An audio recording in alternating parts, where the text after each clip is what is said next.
Selamat sore para pemirsa MNC Group seluruh Indonesia, lebih khusus masyarakat Yalimo, bahwa kami sampaikan hasil sidang di Mahkamah Konstitusi tanggal 29 Juni tahun 2021 di Jakarta tadi pagi. Kami kandidat 01 merasa keputusan itu konspiratif. Konspiratif artinya bahwa tanggal 19 April lalu bahwa Mahkamah Konstitusi atau amar putusan MK nomor 97 itu menjelaskan bahwa setelah PSU masalah diselesaikan di tingkat KPU Kabupaten Yalimo, tidak lagi bawa ke Mahkamah Konstitusi kecuali hasilnya melaporkan ke Mahkamah Konstitusi. Ternyata kemarin yang bersangkutan mengajukan, yang pihak 02 mengajukan permohonan ke MK diterima dan mendaftar, sidang itu berjalan. Dan dalam sidang ini kami lihat tadi bahwa tidak berbicara masalah selisih suara pelanggaran pemilu, tetapi berbicara masalah status hukum. Sehingga kami merasa bahwa MK tidak kooperatif dengan putusan amar putusan nomor 97 tanggal 19 April lalu. Kemudian dia sendiri melemahkan keputusannya. Yang kedua, bahwa di Mahkamah Konstitusi bukan tempat uji pidana. Mahkamah Konstitusi tempat untuk perkara, kasus perkara. Pidana itu di Mahkamah Agung. Ini kok terbalik. MK kami merasa dia salah kamar.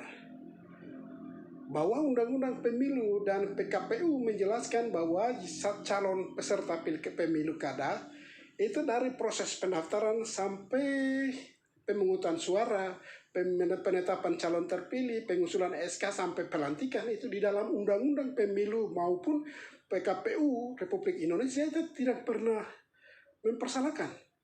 Laka lantas masalah di Jayapura, RDW itu setelah kita mendaftar resmi di KPU Kabupaten Yalimo. Semua persyaratan sudah lolos. Sehingga dia berhak mengikuti tahapan-tahapan selanjutnya.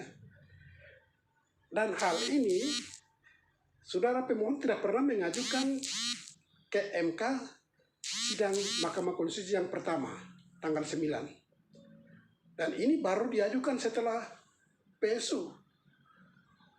Baru MK seharusnya lihat ini, yang lalu tidak pernah ajukan, kenapa kali ini baru diajukan masalah status hukum. Di dalam putusan Kejaksaan Tinggi Papua status hukum RDW itu adalah bulan Februari, tanggal 17 Februari, yang menjelaskan dia bebas dari tuntutan hukum. Dia menjalani selama 4 bulan. Dan 4 bulan itu sudah selesai. Tidak ada berkaitan dengan unsur pidana. Jadi tadi berbicara itu semua konsentrasi masalah status pidana, sehingga kami dirugikan, didiskualifikasi.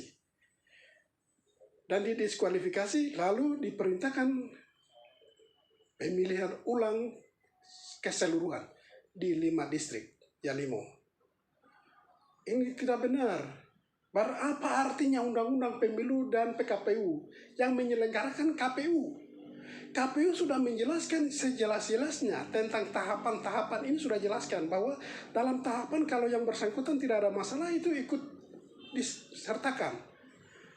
Tetapi MK tidak melihat itu, tapi dia langsung putuskan ini ada apa? Keputusan yang konspiratif. Dan bukan kamarnya MK kalau masalah pidana. Pidana itu untuk kamarnya Mahkamah Agung. MK uji materi perkara undang-undang itu baru MK yang mereka seleksi, mereka yang lakukan, mereka yang periksa. Ini masalahnya MK, masalahnya Mahkamah Agung diputuskan oleh Mahkamah Konstitusi tidak benar.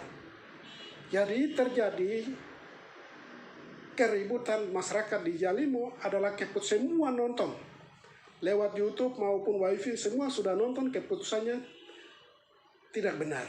Menurut kami tidak benar. Mahkamah Konstitusi mempermalukan KPU Republik Indonesia, KPU Papua, juga KPU Yalimo. Bahwa penyelenggara mereka merasa bahwa tidak benar. Dalam sidang jawaban juga kemarin mengatakan bahwa polisi dan TNI ikut terlibat mendukung kandidat nomor 1. Tidak benar. Mereka bertugas keamanan, bukan untuk pemain di lapangan. Itu tidak benar. Pak Kapolda, saya mohon, Bapak dibacakan di dalam sidang bahwa Bapak ikut bermain di dalam pilkada kemarin, mendukung Erjon. Itu tidak benar. Bapak punya fungsi dan tugas adalah untuk mengawasi pelaksanaan pemilu kada di lapangan. Tetapi ini dibacakan dalam sidang jawabannya. Sehingga kami mohon semua pihak memberikan keterangan itu yang benar kepada Mahkamah Konstitusi. Karena Mahkamah Konstitusi lembaga penyelenggara negara ini, tapi sudah salah mengambil keputusan.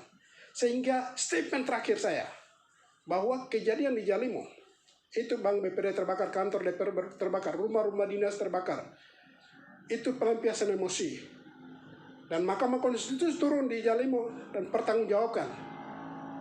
Karena tadi kalau dia uji selisih suara, pokok perkara itu pertama melihat adalah jumlah status hukum. Yang kedua selisih suara.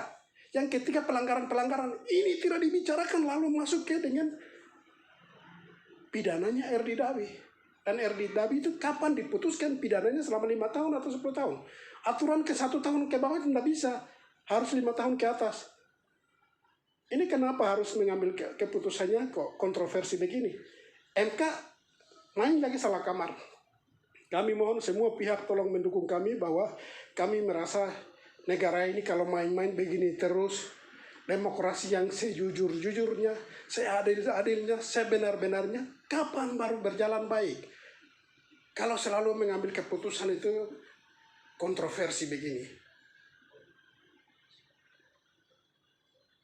Negara perlu melihat ini, mempermalukan. Hasil di lapangan itu suara pemilihan tanggal 9 Desember tahun 2020 sama dengan PSU suara kemarin. Tidak ada satu suara pun keluar ataupun masuk. Hanya kami 01 punya suara 100 keluar. Jumlah 147.780. Itu tetap kembali. Dan pihak kandidat 02 itu 43.000. 43.000 dengan 47.000, kalau lihat aturan selisih suara ini sudah jelas bahwa kami sudah menang di lapangan. Baik itu pemilu tanggal 9 bulan Desember lalu juga maupun tanggal 5 Mei tahun kemarin, itu sama, jumlah suaranya sama, tidak pernah berubah. Dan permainan itu tidak ada main curang, semua main rapi, karena perintah PSU adalah 1 orang 1 suara. Sehingga Jalimo betul-betul wujudkan one man one vote itu. Tetapi ini terjadi sehingga kami mohon semua pihak tolong memberikan masukan kepada negara ini bahwa selalu salah mengambil keputusan. Saya pikir demikian. Terima kasih. Dan Pak Kapolda saya pesan bahwa aparat jangan dikirim ke sana, tapi kalau dikirim ke sana tolong dialog dengan mereka. Dan Bapak bantu fasilitasi bahwa hari Kamis kami bicara di ruang Wakil Presiden Republik Indonesia. Terima kasih.